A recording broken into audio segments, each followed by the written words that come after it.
Mystery TV.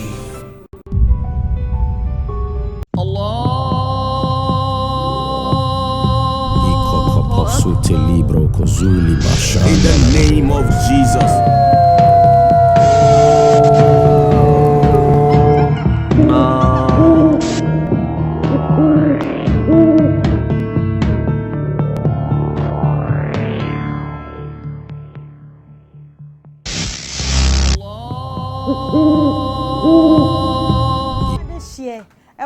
Ekuni enentini eni akwabrane ebraso na ebresu seya na mpanifo otumrika na nkwada nso edwane emrante ne maba de wo mutu fa wiem esan se mystery of mysteries dwumedie ena aso wo munyina ekobodompem ewo eye mystery tv ho na wo maba behwe mystery of mysteries potokasa no ene kanesa na eba kan memu hade a ye kana hintasem se wo pe hunumu sunsumu nsam eniema ekoso na wo nti ase a tobu ase esan se sa braidie eye Dr. Abednego ebre wono ene be di dwumade mu akotini yie pa ye ne no ebe konsam ni mu yie no nti ba sunsum nsam dia menwore kra ne kana hintasem nsusu a wo betena se no wa kyerɛkyerɛ ye niema obi wo hono ma de ekoso wo fie ho nim se hintasem bi wo ho papa tena se a onya abotire edosu koi wo sa niema we nyina mu ema ye hunu ene hunu mu asa me ate ase se isotem technologies nso abeka ho eno ne ye bo modin bo wura hunu mu ekopenim die ene nyansa betena se kyerɛ Ghana mai eno ntine jebre na hwɛ yɛn mystery tv so da bia abra ye the mystery of mysteries ebra wo ye twa ye ho simapɛ ne ye ba ye de nkomo no ebɛhyehyɛ so. Hallelujah. Prophet Dr. Abednego has once again demonstrated the power of God following divine guidance. He established the world first spiritual hospital, Rabboni Spiritual Research and Divine Medical Laboratory. Now, God has directed him to create the Prophet Dr. Abednego Invisible Teaching Hospital, powered by Foos.Prophet technology. This unique institution will reveal spiritual realities and help you understand the unseen battles affecting your life. Many are spiritually unwell without realizing it, and many struggle to progress due to invisible spiritual conflicts. Prophet Dr. Abednego Invisible Teaching Hospital is here to uncover and address all spiritual obstacles. Bring all your problems to Prophet Dr. Abednego Invisible Teaching Hospital and witness the revelation of all that has hindered you spiritually. Visit us in Nsawam Adwajiri, Oreku Liberty. For more information, please call us at 0208 599 576, 0208 599 576, or 0278 977 215, 0278 977 215, or email us at castoplanto@gmail.com. Prophet Dr. Abednego Invisible Teaching Hospital, unveiling spiritual hindrances and guiding you to divine freedom. Mystery TV so said ya baby tenasi ya kan sam no ACF no ya papa e wa ha said ya mekan na baby an no de sunsum ne hintasam de se ba wono e na edi kan Ghana ha de wo kan obi abekire o se ne Prophet Abednego ono de ba sunsum nsam a wo be kan yi papa e de ama nene ensam a be top no so aye be kan anu odin papa anu odin the mysteries of the contaminated consciousness food. Obi beka se na sa asem we kra de asekire ne se hintasem a ewo aduane a aprodie mu eno ene ne papa epese woni ye wura mu ye papa ne esua ho nema ka me ho e wa bra papa ye mana kwa aba ne de nkomo no ahyehye so papa ye mu akwa aba. Yeah, now Father, we thank you once more again in the name of our Lord Jesus Christ of Nazareth. Holy Ghost, Messiah Adonai over us at all, Lord of hosts, King of glory, the Holy One of Israel. Eja anopai yeda wase. Amen. Unkuku bofo inshanka nida wo Yesu dim. Amen. Amen. Eno waso mo asem ne semboko. Asem ne de boko se de abrebia ye ba ha. Wo ma ye hunu nyame mu nsam. Sunsum mu na afa hintasem no. Ene de abetop no so ne mu do. Enti pese wo de ewura sunsum mu kakra. Hintasem a ewo aduane di aporo ho. Ase kire kra ne sen.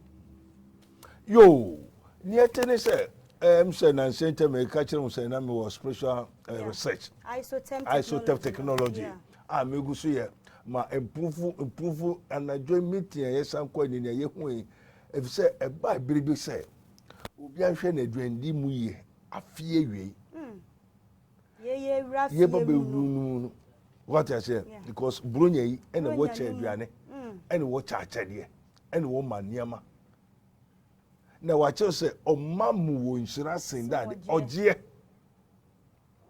na ne o ma wo so nim ne enti o ma ho so obenya bibia afiri mo na ye behwe no true food aduane bone ma ebinom dan slaves aduane die na mebia ya adonko ebinom aye mponche moa na mpoyuka se moa ye omu different yo nti ebinom aye moa be nkrama mponche nwan na se ye mantam wo mo de o ma bedi afa se aduane na wo de ma wudi nti wo wabe ya aboa wabe ye slave donko wabe ye obi ebrebi a odi di babe ye nia ope o chese odi wo be ye ni car obetena wo so ayusu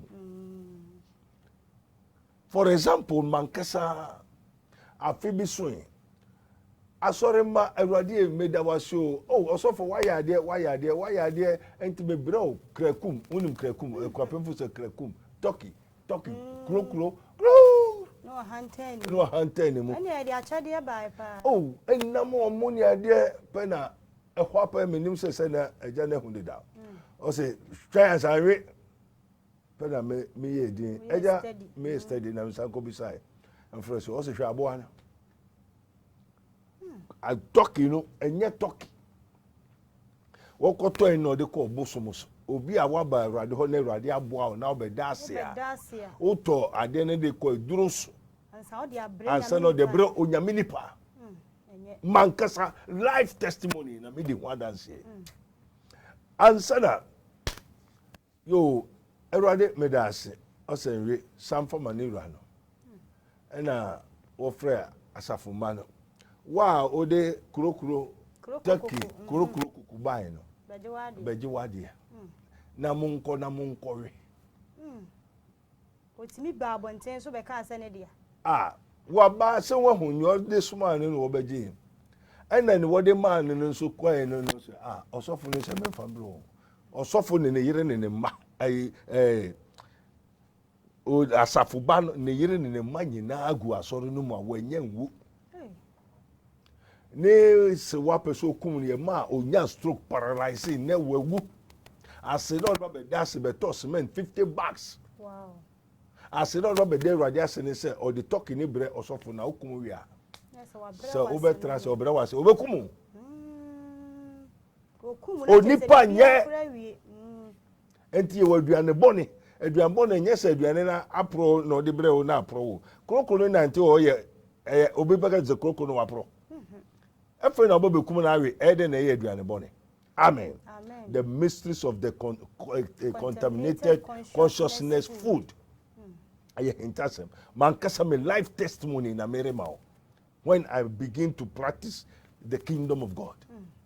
Dan eba ne sa na se ye be wi afia ye bronya ya ye cheche ye ho ade obi be che wade a ede na sesa wo ya na so you say me my testimony ni bi achiro ansana maba wasam ni so okay daddy na ma kire mo kwan a mo be fa so amen everybody e kan krokro na de ni piefi krokro na ye motia abuatia se krokro no na de bre wo be de ha osofo papa na oto ni se tahula yeke waka na hintasem wa sori ni mu na eye ne ya se wakoje sikeduru a waka wa sori den ni Uba wako disikedro hanye Roman Anglican is a charismatic mwasem na wodi wasode no. I will tell you point blank.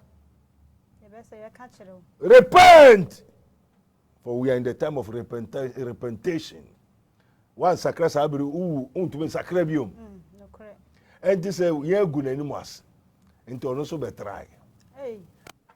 O betray. Wako disikedro ne be kumu yire no man wo busu ya. Onso no yire man nyina na bai. Ene waje mu nyina.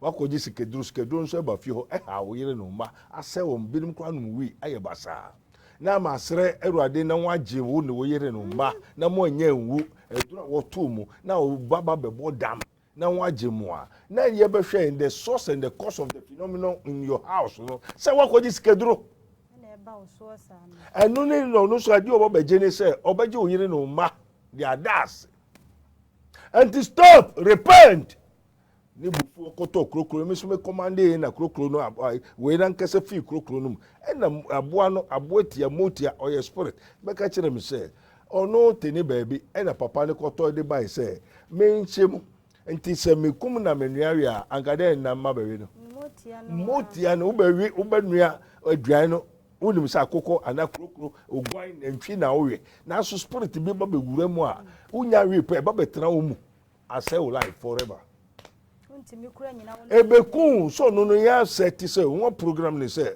unya we osofo ne we a onkuru enti mkrofo dua won di ni nyama bebriba ekoso ha omu nyina the cause of that majority nuane a wo me nuane won hu yare dambo ebeye nyama bebri a asi a nipa brabo aye basa ni nyina majority 88.9 efi aduane prom contaminated consciousness food. Amen. Amen. Papa de na yes mama jefa koma na papa no oja asoro ba jefa koma okunu na monkomo wi ana o ka che ni ri ni se onu so nwe ana ni ni se so onu so wi amenso menwe ebufu aba na water made na wode koche obi onipa wode koche no wawu wow si menyi ade na mfim na ade na ada wo so wanyi mfiri yo say back to sender say me fa ma ode ma me hu de kodi a ode shemu. What you say? Enti mi so ese me ma o hye na se ma we a se ase me ani ho enti ese ne edi akire no o se ne obedua e na obetwa enti ade a mode ban mo fa mo ade yen de enko na onipa a wode ko che ne no nipa ne wi krokro no wawu oh enti anadwi ana eja no be frame ye be ko ba bi no enkrofo aduane a mo chiche wo Ghana ha 99.9% a contaminated consciousness food. Aduane bone afi ankwada o wo ho ne ye be chawade ye be ma obiribi wa hwe ho suye nye duan nyina ne ye di o kan tete na ye nim no anibuo mbaye nsu ehunu nyansa ni ho no ene ye sori o ma me kura we de me ma me kura o bra o dale o beje obua na trase edi obua o ma me kura nya o ma me dabi o ntimi no kura o ma me nua ba nya o nua o nipa nye and in the book of Isaiah wo catch Mary ni Joseph say abofra ne ye wo no obi ama na aduan bia o jese ewo oni and what milk nti Yesu and say no obeba wo be wo no na wa tro aduan na ese so ye dem ondi John the Baptist, those the spiritual men of God, you know, they came by spiritual signs and prophecies, you know. One throw a duane one farmer home. Until yes, when you do John the Baptist, who is Elias, the Elijah, and you do the true men of God, and you do and to me says so as me nimunti. Me the aduane nyina have to go ese ni nyina run me na no sa no we chese wan fo adwena nkoso na wudi a na wo se ni nyina flash out ese ni nyina me eba nti me didi na me twen na me hu se me yem yempe na me hu se aduane no ba bi efiri na moa ane na papa se eba ne sa na wo a wo no wudi aduane na wo nim se aduane we de nkefiri nipa ni mu no de ma wo wadi akomu yenni sa honhom na emanya eba yeso a honhom ba wo so ana se bi wudi bibi ko mu na se emwa wa etimi flash out no nipa ankran te se ye no yensu edi wi a ekwan be so wo de se be ha so one on be ho ye onyo be fo me ma be ya de wa na se hu be fo abehu enti be ni mo be fo enti me de me nya be enti me ma de ma hu ma bin sa wow wo ja me bu da se eba ne sa na se obeifu no obeifu ye tum ya de pa na nya de papa be ye nya de pa enso ye mpanimfo esi se wo ye beifu a wa bayi so onim na adwene ye mo adwene obi okasa no on say mo asem na doso charisma yo fra charisma nte nipa bebre obo hu so nipa so ya aboa yen ye hu wom ye nim wom if some media na domuno employe media ye the womb you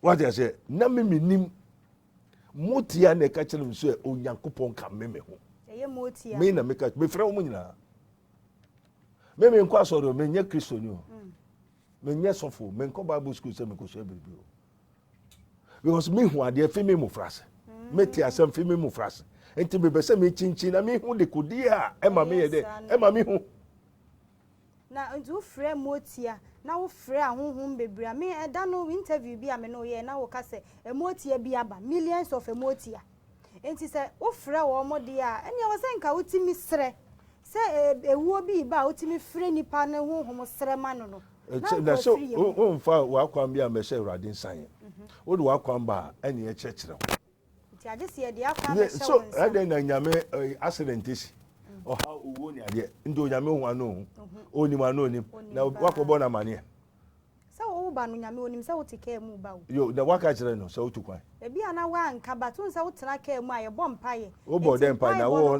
no o ye nyame ba na bom paye onya bom pa onya metie se bi wo ho no otie nyame ye mpaye bo tie fu nje e den otie mpaye enti no obi kokum obi a o bom paye no nyame tie so nkum obi se bia no na bra bonye o se mpaye bo bi wo ha ye oni obonsam tie ye oni e ko nyankopon ho mpaye bo kwani emienu mpaye bo so bonsam tie bi na otie anu ye na obonsam ba no behwe hina ba obonsam ba de obehwe ono ane ba enti na wo ye obonsam ba na kokum obi na wo sere so wo mbo wa hina na betie na chese na no wa me yehu se mpae bo kure wo mu mienu wan ti se kwan ye mienu hwia ba ko na kese pa ba ko to nyankopon ne mma to so nyame nim ne mma nti obi ara obo awrade din no onye de ontwe ne ho fi nia entie ho to nyame nim ne mma enti de obosomba obo mpae hwan na ebetie obosom na ba enti bosomfo bo mpae obo mpae ma hina omo bo mpae mo ma bosom enti de okoye biribi a hwan na ebebo ano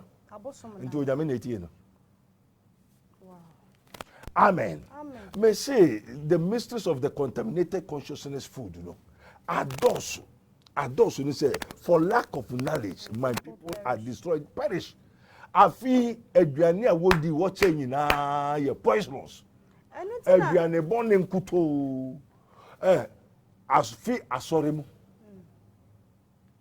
enhyiamu biara movement ehifa wo ye se wo kocheche nkrofo ade ye nim Ghana fo bi kro ha wo no aduan fi Ghana ha ko Nigeria so mo koche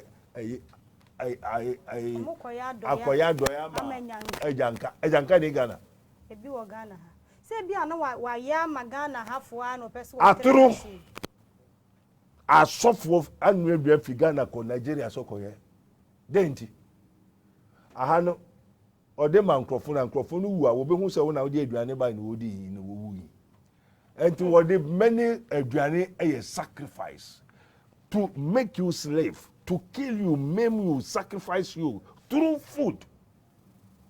Na ju ye ko meeting no ye ko to nkrofo bi a one man ewu for several years everybody da say mo wo say yes me ye no say na mami na we for several years no ne batias ne ba no so na bra bon koye enti ye behwe no say na mami no ma ne ba no aduane a eye te say adwene namo adwene what you say enti I say wo ye nkwan na odi no hu say namo de so de ye nkwan se wewu namo no da so ti nipa ne yem besi ne make say adwene no ma onwuye until the spirit of the mother is still living in the daughter.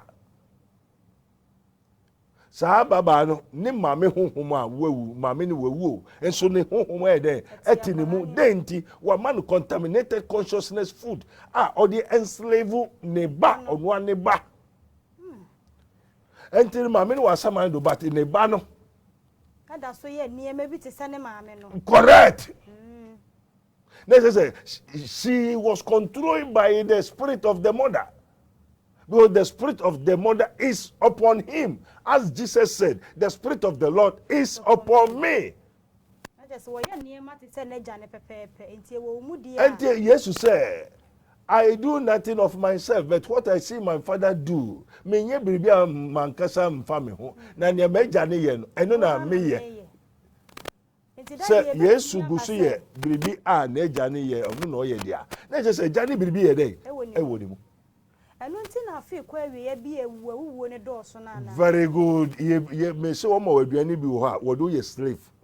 Wo do your kraman, donkey, apotro, owo ni ade, ntumo hu nipa no. Uhuni say nipa but aboa su aboa na tinimu ne myriad ne kra nyina ya aboa na adwene nyina ya aboa enti nipa na o ma na aboa no o wa aboa ne su control enti so control aboa na wo nipa dua no e no control. If somebody control your soul, it control your spirit and your body. As man thinks, so he becomes. Enti say apotronetu mo adwene na obedwe. No, until Ghana for especially black people, they are all fools. Many majority kakrebi fakesia ye moa. Why? Fie bemu ena busumuni. Fie bemu ena beyeni. Me makomu ehona me fie na meba. Me nye kronkron. Ehona mete. Ofri baby na eba. And those apotro then champion so me catch say same yes one ye nye chinye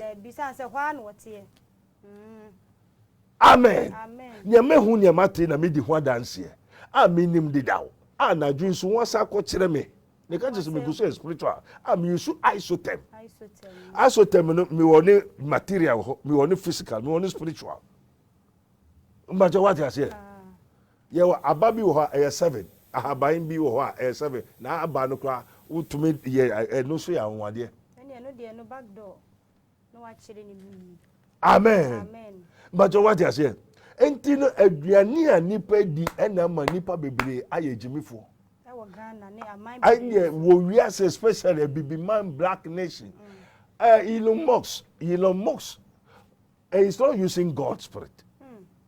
It's the spirit of this world, the extraterrestrial, the aliens. But why do they use them to create? My friend, aliens. I use power to call aliens. I invoke, conjure. It's a gift. Wow. The alien told me, I cannot control him because I have a master. Woman who ni ameme wo. But okay, and the watch say ye cannot serve two masters. And the member come master no, the Lord of Lords, King of Kings, Eternal of Tenors. Say come we person me invention. And also ain't possible. Because you love this one and hate this one.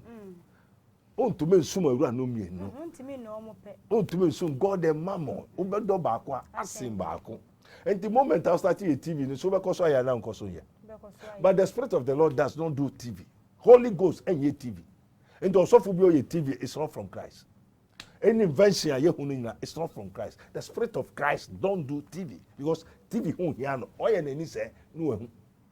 Na say papa e ba ne san so e bi nsusu nimde ni nyansa e na bia nyame de ma wo mo nso timi de yes a nimde ni nyansa no e na me bi sa aliens no spirits no omo first heaven say want to me ne mentra because obi wo me hu de daw but what I say e na makọ agya ne ho no me bi sa no say me pese me nye bi no so there bi me ntumi nsom ewra no me no and a woman me who no so no pray say fufuru ye de and make me home because it is written God is jealous. He's a jealous God. He's a jealous God. And the woman me who fime mu frase a me nam ko chinchin na de. What's woman na ma me kwan say me nko hwe niama. Me nko sua niama. Enti abosum kremo malam genie saint asore eyesu nyina me nim. Me from heaven and the earth. And the Mako who say, Adriania, say 2024, 2025, Esanga, Homa, Kra, Fiamanoni, Abegu Gana Za, Ebi Hodidao, Ye, Asako Fafo Friday, Abeka Human, Crawford, Adriania, Wade Mawom, Albeko Bifi, Oma, Chedi, on Adriani, Bedidi, Bejino, or the Betokra. Or the best sacrifice, or the bekumu, Obama or made pie, Obama or brudo, una who say Adriane, but a contaminated consciousness food, Adriane body.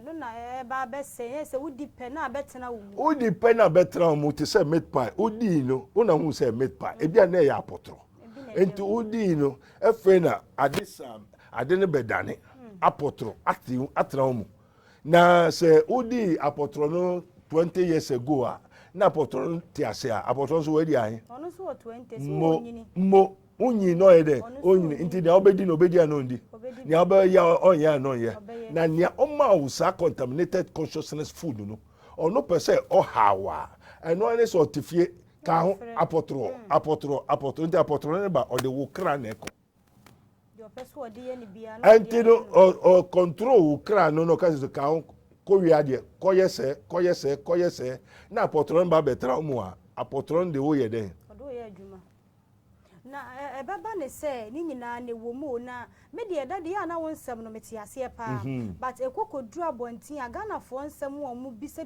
bi ni ade no na no mo kire say dwarfs ya abai aba begu Ghana millions so say ba be ka ho obi wo ho no mu a meka ne say dwuma a wo ye no wo sha ase ache enti afa enipa ehunu no enti na just wo no na dwuma a wo ye na enti ma say ye kwa bibi sha ase ana me na ma ye the research through the isotherm technology. And me wa ha metumi suma kwa ko bi fie. Wa ko hwe ne ho. Mli bi mel koma e ba bebubu ebubu gu nkrofo so. Ye twam ho. Da ye twam pe na obako ba say osofo ye de wa na so ye ko ba bi. E na so won so e oso ono so fe India no wo de ne bai. Enti ono hwe pe na me ka che wo mo mutika no say acha 1 week 2 weeks time. Melcom will collapse and kill so many people because one more buyer will see Melcom on menum moja. There are so many India follow they import. Yeah, one import will be for India, America, Japan. Last year say second salt now so for nukuta kura juju nkuto. Familiar spirit. When we talk of juju, it's a familiar spirit. A be a dwarfs, a be a samantin, different kinds of years. Motia akuru baby. Ebi etetia ebi etenten ebi nso gena ebi so wow ebi to asumi no what you say I na one import to abegu Ghana fi Benin Nigeria Togo Burkina Faso the whole world enti say no obi anu a oye adwuma kwa office bi ani we da ho ni ame be hu na mate na me di ho dance mba je what you say na say obi wo ho no ma motia bi an hase but nyame de na ekọ enipa ba ho beto aduane no ono nyame na adomu no sa nkrofo nso wo mo nyama em prosper obi a odi anikan ye adwuma nya ototodipe na chese nyame ahira ma na buru so na chese ni wani kan na ade na ma na obiara ne in Ghana now Ghana was a Ghana is a Christian nation no one bo hu banya wo so ni nyame ebi a na kwa so wan kwaje eduro obi di na eduro be se wo de wo be chame na scam yi se wo ma ebi no se muti abai ebi no ba be scam ofra wo no kasa ya e so nipa na no kasa muti na no kasa and I know nipa so automatically you become weak ebi a na onyanka obeso utukwan onyanka opeso ware onyanka opeso bo TV station onyanka opeso bo pharmacy entinu obi beba wa akwemu a o mi wo pharmacy eduro bi wo ho nyama se eduro de ye pa o de bancha ide abongom obua na se moti ana e kasa no but that is through what you desire they will dupe you they wa komedi e kire no enkofo bebraba osofo won ma me ska won ma me nyama wo se membaji na e wo habo ho am se nko oh what's the cash MF 2 million 20,000 and for 500 na 500 ogusu to 500 no be hwenu 50 million obe one 200 million okoji 200 million na you say what you akodu 100 million emfaso be na onya efedo obe ko ho na nipa ko hu ni biom ni 100 million ide ase 20 million 200 million so ni saka ye be hwe the people are using and nkrofo hu say Ghana eyede nse ntokwa ni ho ejimi fo nkoto for lack of knowledge my people are perish because omo ye won say Christopher enso omo nim Christo no ofie Christo ni ho you don't have it obo hu say dua bi apia na intini wo ho enti ye hwe no Accra has become the wharf of the dwarfs. Juju means familiar spirit. Familiar spirit. What Charles said, that shall not suffer a witch to live. A man or woman that has a familiar spirit shall surely be put to death, or they shall stone them to death. And the familiar spirit, Juju, a young Konyakupon Castle be a Juju, familiar spirit, yen soon a bon kumuno. One castle be or before a yen money dria. Until obephobia ba anya papa. Anya papa ni say yen ye hu ni etu ana mo ni di one dance. O ma me aduan onu ama onyina aboa bi ka ho. Se o ma me woni ne tifiri wo mofra se. O ma me onye mu so yo obefo a. Aduan bi a odi ama wo besi ne.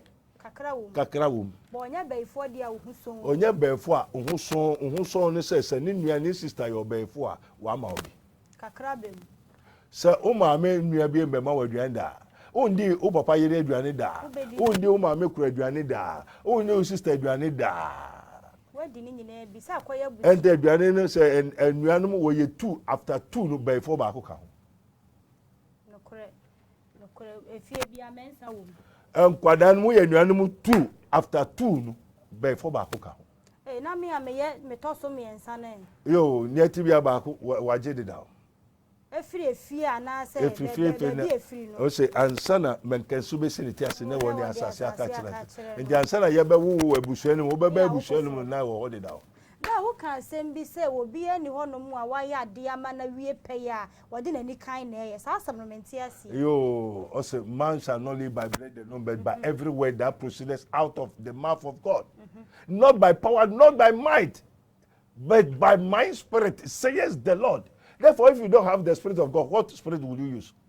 Say when you can now can nyame asem ana wo kan kom. Say obi ani kan no. Na menti ase bo am me say nyame mu die. You when you kan enu wabrabo enkoye waware enye ye obribia oyebia enye ye na emom tutobiribi dia obetwa ho. Say obekosoro obo aye be yi wa ahwefam ba. Na de wakosoro nso a wa ma amehwefom ne. Enu wakosoro wo say na oni friend is obebo obo oni nyane nansis. Papa wo ye ba waso ye ha ye hu ne se ne me ekoso fine da bia ne me gu na kwe no se me kuta biribi se me ye biribi enti na se wani kan ana nya wani kan na ka me ya di keke enti ne wani kan na me yare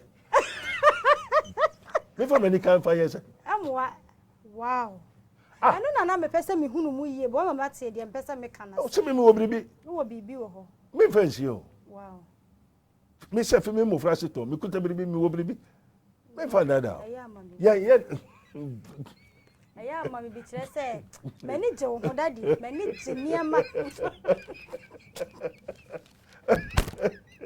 mani je wo se de ya na niama si ko no nyame adom wo yedie mu pa ne ade enti ya na nipa bi bisa se prophet Abednego but na de wasinipi oh yes me fancy me wo biribi me kuta biribi me ye niama nso wow niema bi te say sunsum mu niema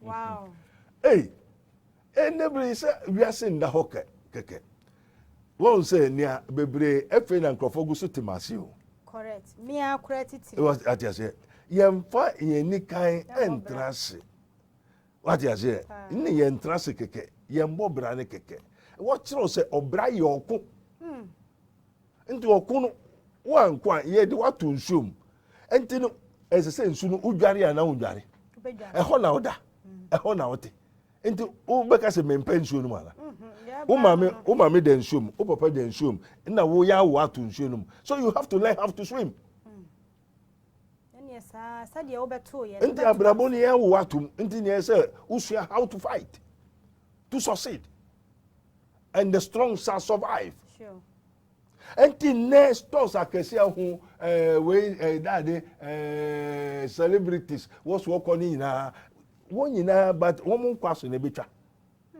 because ba ko ye owuo akwan na ba ko ye nkwade enti mpaebo no ye won ye konkwam ene ye won ye kowuom what you say enti biribi eni wa ye ne keke enti na awurade ama ye ho kwan say ye nka no kwa I was commanded to tell the truth.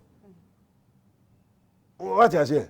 Ento ba fita meka chiro koko we enye wow. This is what is going to end you. Because you could have the Alpha and Omega, the beginning and the end. And you that's ebesi. Ujimia say nebe yo. Na chese nke benya nkasa na sese ba ukopia sori bia mu a nipa wodi wani me wo so otimi kire wo ne me sese wo ye. Faha we ye ko ha asamasi twonfre no we dey anye ye we dey, because we have to let you know tomorrow and tomorrow today wawari unshira wani onyam nyina no ye no na menim say na wo dey ama me kran say na ye wo me. It is written and ye be share kire so so e wo ho.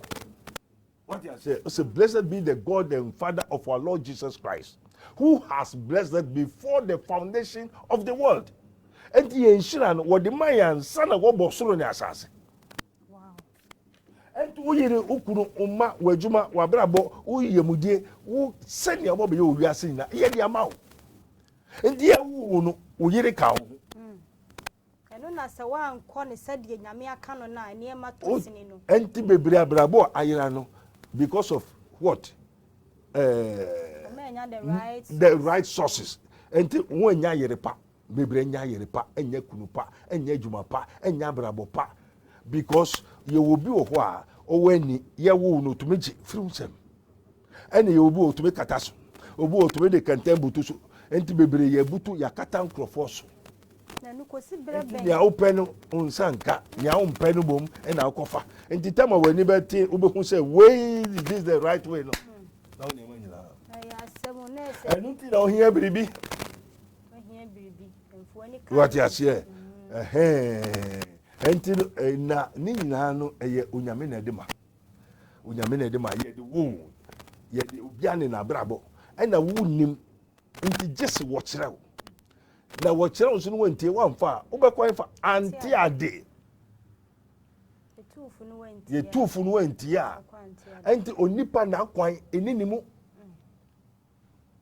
onyame bo onipa wie no ena ofa onipa kwan ehye ne nsa to say remote control and to catch us a transfer no we mia so by force was all transfer wan kasade be fa wani so into onipa kwa nyina so nyankopon sa tell us not your ways are my ways, neither your thoughts are my thoughts, because ade eti onyame mu no just ode ma wo na be kire wo na fe a kire wo kwan no enti so onyame ka se na untie due, because your being is in Christ, and in him we have our beings, so we have been hid in him, and in him is life, and the life is the light of man, and the light shine in darkness, and darkness comprehended it not.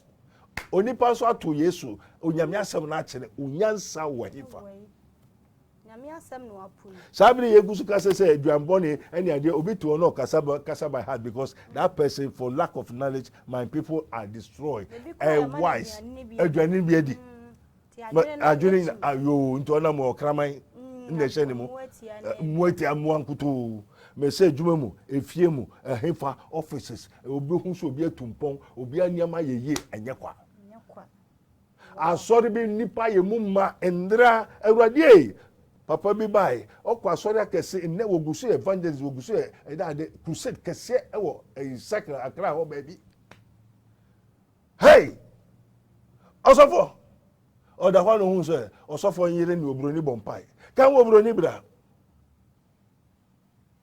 mame okofa sa be ye fini wenfa o we na me de support me kunu the world known evangelist in the whole world.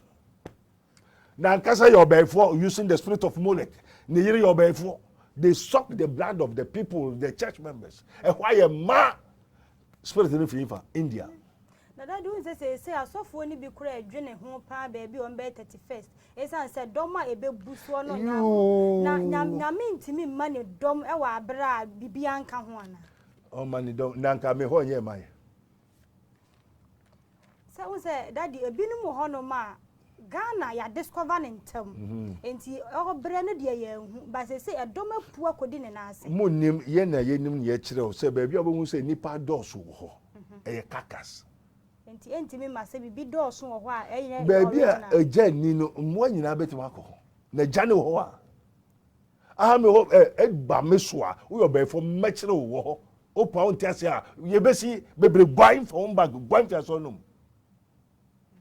na se jabi ani ho se ne ombeba wo ba ndi den no mabe o ketro o wam mampam apotro ogwan ni ade ba wo be yedade ombe se nyoma wo be ye mu asem nti charismatic wo be yedade onye de o so fura kasa ya aboa den ti no ya aboa o de aboa honhom na ye adwuma na iri yo be fo ndi asori manya obekọ ho no uma na dia na wache ho no okra na wasesa on radio ma movement no wasesa mo kra na wasesa ene ya ko hu na edi ho dan say many have to be very careful say no the mysteries of the contaminated consciousness food no aba ne fra si afie mu ewo hodida na say no aye worse because everybody want improvement opese na ejuma nkoso opese ni nyama nyeye opese one thing nka opese won hu no into obey more sacrifice eno na wan hwe ya na de oba anase wonu bi atwa so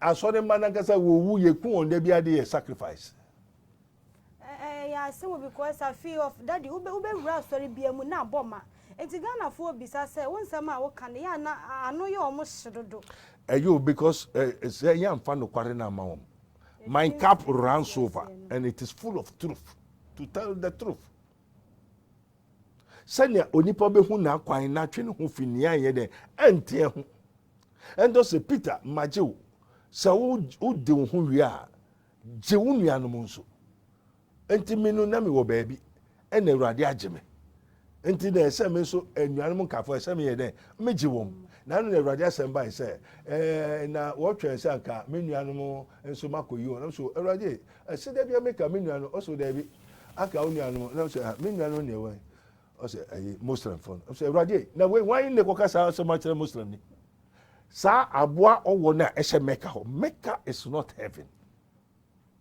no ye nkremofo be kremofo wonye nipa omo ye nipa wonye onyame abode nyame ne bo enti up to now we Abdul new wo da so onyame abode wonye onyame baye ene onyankopon beba abehyew ne ma abehyew abode obeje ne ma na wahyew abode na omo Abdul means abode but we are now claiming the sons of God ose na dudu na woji ni dindin oma won tumi se wonye onyankopon ba enti no se me kasa na me boka na me ye we establishment na me kasa me pese won so be ye dade onyankopon ba preaching na ye ko preaching ye for preaching sake ye ko kire onyame ko awa frɛ na ma demonstrate a kire na ne ye o mama wahu se me onyame bi na onyame ya me wo no bo eno no no be sa yare enye me a me tonturu a me kasa yi biribi na ema me kasa biribi na ema me ye nya me ye no te me kire o se wonu so nia waje me no be de obeje wo na nya me na me ji nipa ebi no to osofo bompa ma me wo de wo ho ato me so no o de wo ya abode keke ene ma be ye onyame ba enti sa na me be se won so nja ya abode okrama ngwan adwemfi abrabo basa na be ye dade onyame ba na se Yesu Kristo beba o se munko wiasa fa na nyina munko ka sempa na obeji na edi no mumbo ne so eja oba ene nkonkro di mu na this three oba konko nja ba ko na wo ko bom Jesus said the Father is in me and I am in the Father. My Father did not leave me alone. And yes oba na o de eja ne ba yo o sa ne nkonkro ka no and to be say wa so no do you have the Father, the Son and the Holy Ghost in the church? Do your pastor has the Father, the Son, and the Holy Ghost? That's the fellowship. Obi wa sorry dem honum kra wo church member no kwa abede hu. O kwa obede na church member no wo nibi. Senti na okọ no. But what I say, and to pe bisa osofo no say. Osofo wo so nyame nipa, onyame ne fro, da be no fro say, ohun ni say. Na wo ka so nyame o mai, so ya branch o, so ye we o. Bo na so mfiri ho. Ti daddy nyame mfre nipa. Ofre nipa ofre no kire so ya oyolmai. Say ebia na onyankan e bat. Obia unya be ye Kristo ni onyame afre. Then your first call, second call. Eno sunsun ye be na de. No ne honin sunsun no. First and second. And this is here no make us a concran kotokole wele a. Hina na asoma. Uhum ya na wa hum. Oten ya na wante. Enti no womo a wose wo ya so for pastor prophet teachers no why na afre on soma wom. Na den no ka kire wom. No dey just ebo pini wo me na ebisa o mu. Enti na obisa so nyame frɛ so nyame afre no on kire nyame ko frɛ no. Ne be hyada akọ esan say afe no ekọ na wie yes na eya na niema bi aya achewache nti ne no wa me ehu say nnuane bebree wo hono mu a se wudi na pronko ade a afi yes ya finish wa no. Your life has become useless. Your enemy, your destiny is thwarted. Amen. Amen. Some say I did know Nyameka children say ye ntwauti emfa sak ezwe ntwauti eno mo nsa na ye den. Amen. Amen. Emfa yiwa ntwauti eno mo nsa ano ye den. Ndi kaduano wa na kaduano. Kaduane no. Antino na medu be ye onipetitiru age Israel ma. Ye me asafo urade na me pese me mfa onye no. Enti saa di wei enye mfa bi nka wano. Amen. Amen. Kuromu ha nso saa nkrofo ye de ye nware wom.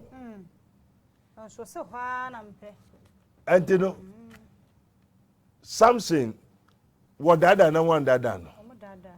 Onumu nsana na wa onumu nsana. Wo twa ne tie na wo ntwa ne tie. Enti wo so onumu nsana ekaduane aduanbone ne ho na nkaduanbone no. Enti se wadane dade aboa no ndane aboa ye.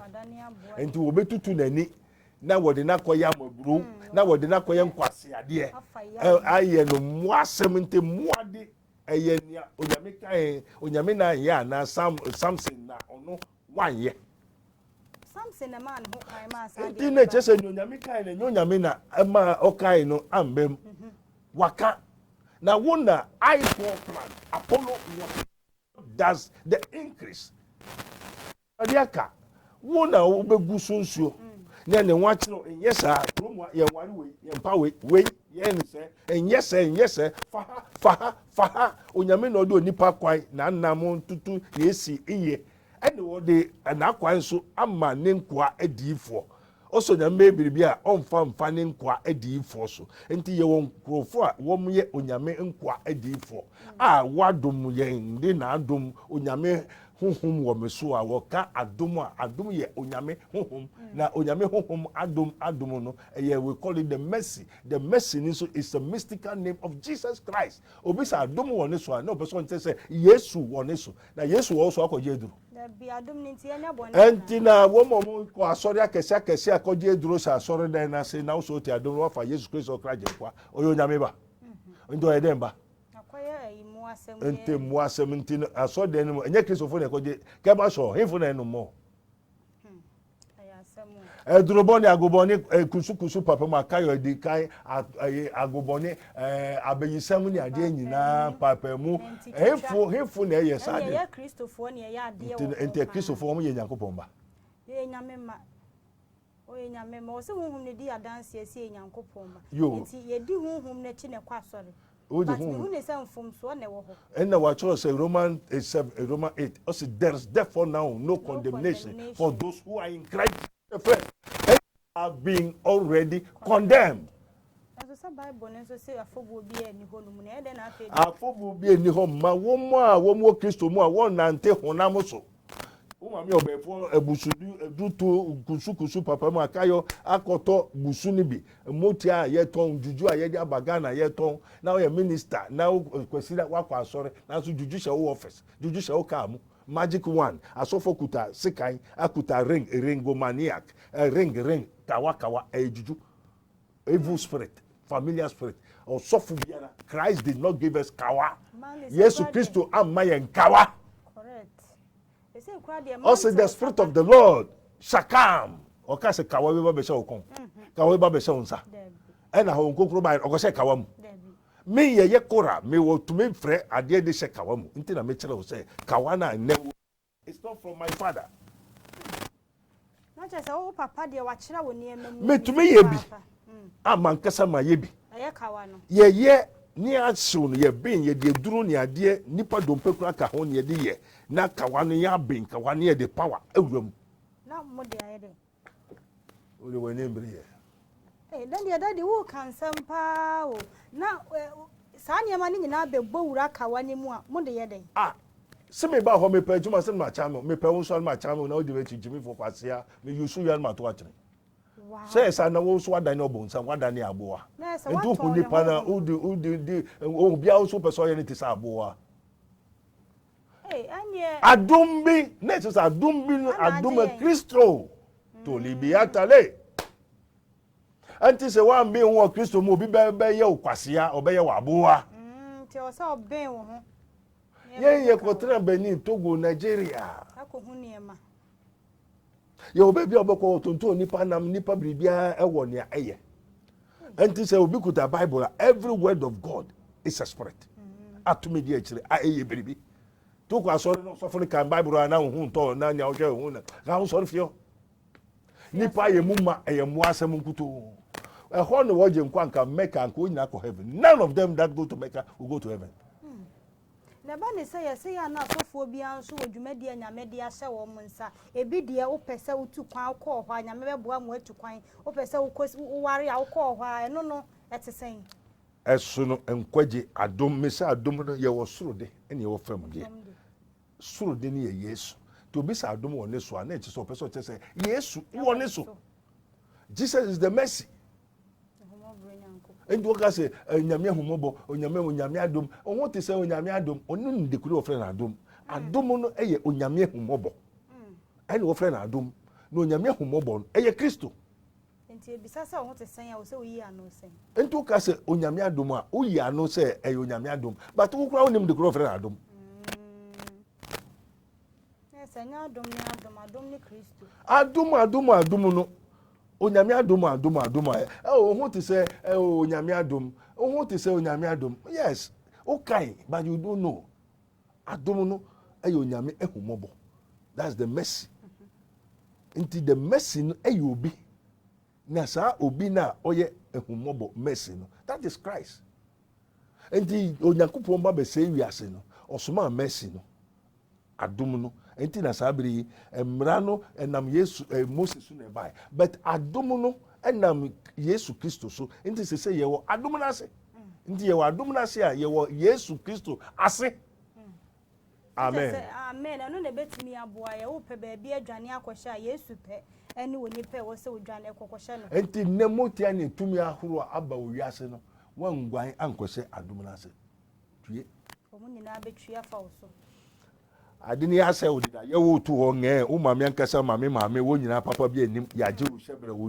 nuema ato na ohu adwene kwa anye papa wo nam wo no ye nye hu sa boa su bi na wo tim and this ID pan so cafe try also the fools always despise counsel or kwase bia wo tu no no ide ni bu afu echichire twan hu sa hu fi mi na ide abo awura na safo no so ye se nyame pesu okun anu apirimu akoma enti bia na nyene bra so ani ti apirimu na koma na abonsam na yesa sa sam na omo kan bonsam ne prim nipa na koma ade na eti no ye onyame ti umu apirimu akoma say ye Pharaoh nso say me gira apo na chi me bom empirimu akoma na Pharaoh no se no onyame no nyam bedadi na wo de wo se jimi no onyame no nyam bedadi ana to ye Pharaoh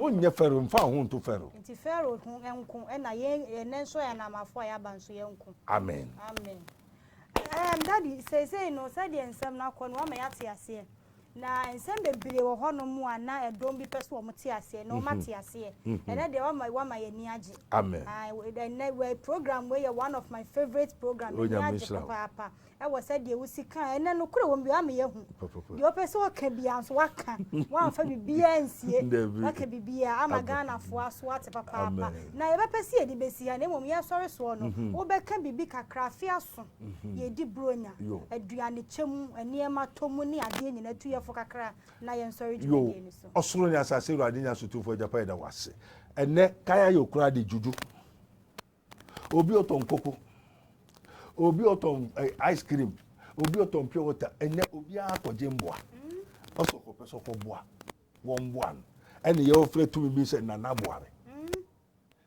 Wacha nti umpekura wadanfo bema wakope umpekura unua obi bema wakoye biribia because un say we ayeye oteka mu oh now ye de odi oto na bi o ha boa me because self-imposed curse and acquired oracles of the transcendental monsters.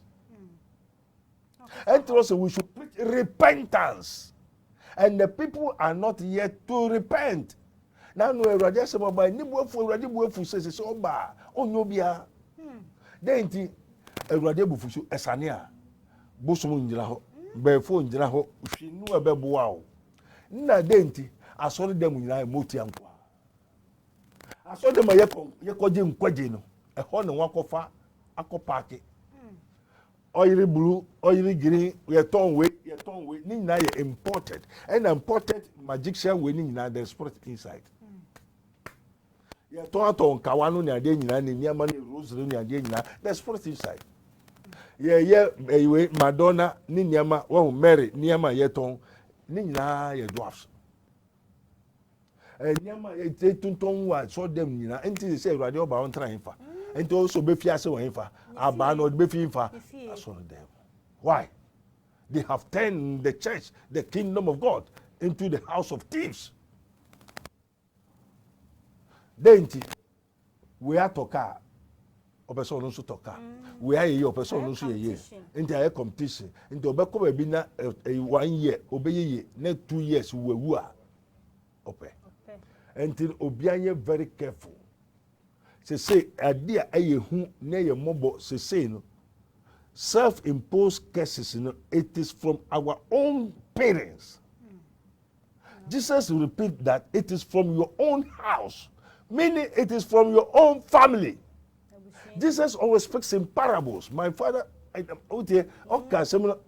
abebuom o say na wo tamfo no be fi wa wo fie ufie ne na ufiefo be watamfo ufiefo ne na o ma me no papa fie enu ni wabusua enti watamfo bi amfi ba bia ho enti your house is where they create, they manufacture, they produce, invent, explore the enemy who will maim, trouble, destroy your life.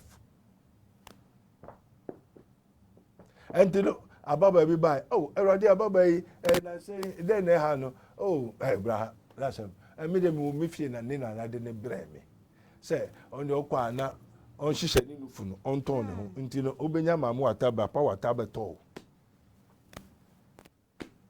o ni we ka se nipa ene we hia no o ne ho ye for brante do ye good o ne ayaboa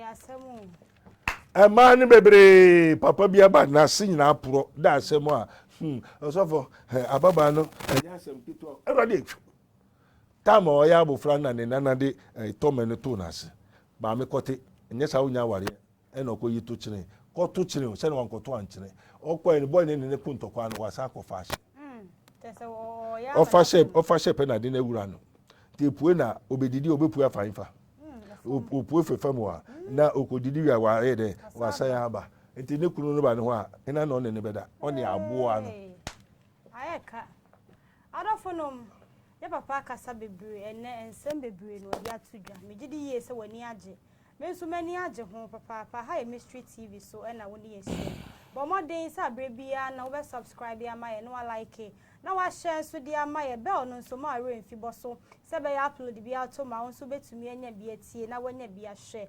Prophet Abednego number no enso ene that screen as ne friend no bibia fa sunsum wahinta se mu bible mu nsem ayarehwe e dia ben ne how ni nyina no wadosu koyie ewo wababua amane emenyina etumi ayaye kama yes spiritual invisible teachings ne so aba afa invention of the isotherm technologies ni nyina ewo mu ubopini na ncheche mu kese pa no wono ene betumi e dia ma aha na brema akwan e de wo esie Merry Christmas yebese share.